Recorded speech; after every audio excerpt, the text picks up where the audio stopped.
नमस्कार साथियों, आपका हार्दिक स्वागत है इस आध्यात्मिक यात्रा में, जहां हम समझेंगे भक्ति की उस ऊंचाई को, जहां भगवान स्वयं सामने होते हैं, लेकिन फिर भी एक भक्त को अपना नहीं पाते।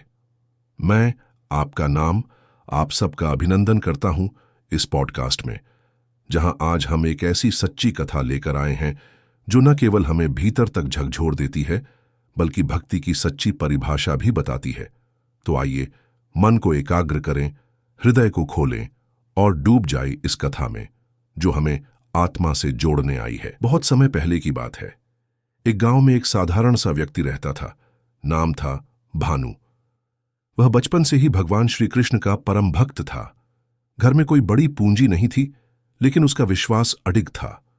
वह रोज ब्रह्म मुहूर्त में उठता, गंगा जल से स्नान करता, तुलसी दल अर्पित करता और घंटों श्री कृष्ण की मूर्ति के आगे बैठकर रोता रहता।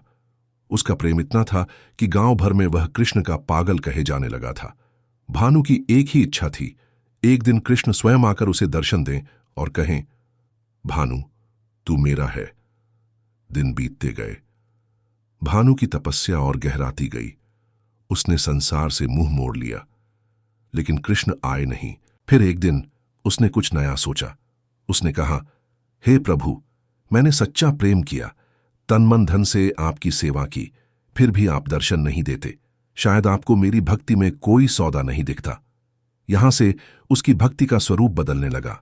अब भानु ने हर भजन, हर मंत्र के साथ एक प्रार्थना जोड़ दी। हे कृष्ण, अगर आप दर्शन देंगे तो मैं अपने घर की सारी भूमि मंदिर को दान कर दूंगा। कुछ दिन बीते।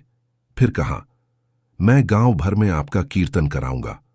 फिर एक दिन बोला, अगर दर्शन दे दो तो मैं अपना जीवन तक अर्पित कर दूंगा। लोगों ने देखा, अब उसका प्रेम धीरे धीरे व्यापार में बदलने लगा था। हर पूजा, हर आरती, हर सेवा के साथ एक डील जुड़ने लगी। कृष्ण अब भी चुप थे। भानु अब परेशान हो चला था। उसने 7 दिन का उपवास रखा। 8वें दिन वह मूर्छित हो गया।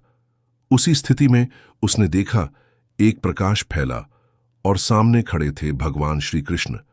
वो पल भानु के लिए स्वप्न से भी सुंदर था। उसकी आंखों से आंसू बह निकले। उसने हाथ जोड़े और कहा, हे नंदलाल, आखिरकार आपने दर्शन दिए।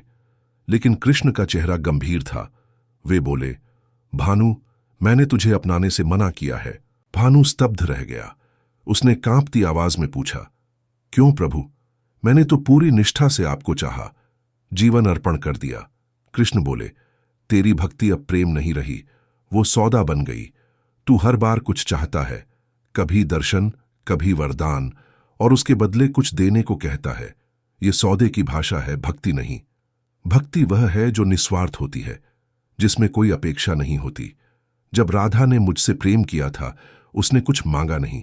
जब मीरा ने मुझे पुकारा तो झर का प्याला पी लिया, फिर भी चाह नहीं थी। और तू मोल भाव करता है। भानु के कानों में ये वाक्य तीर की तरह चुभे। उसका हृदय फट पड़ा।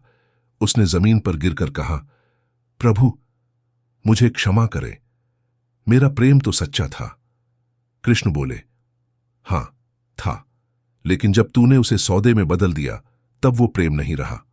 भक्त को भगवान से कुछ भी मांगने का अधिकार नहीं है, सिवाय स्वयं भगवान के।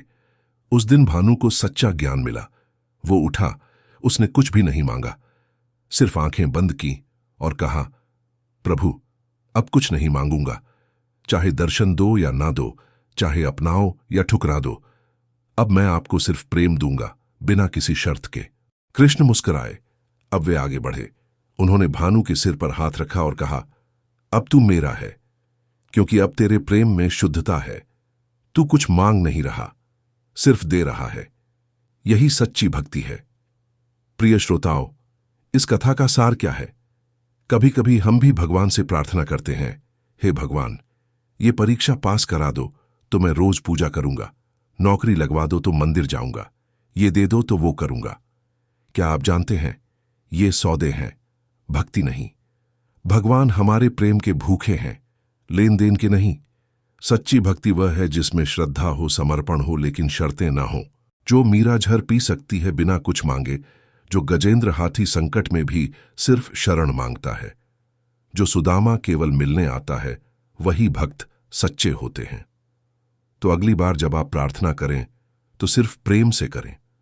कहिए, हे प्रभु, कुछ मत दो, बस मुझे तुमसे जोड़ लो।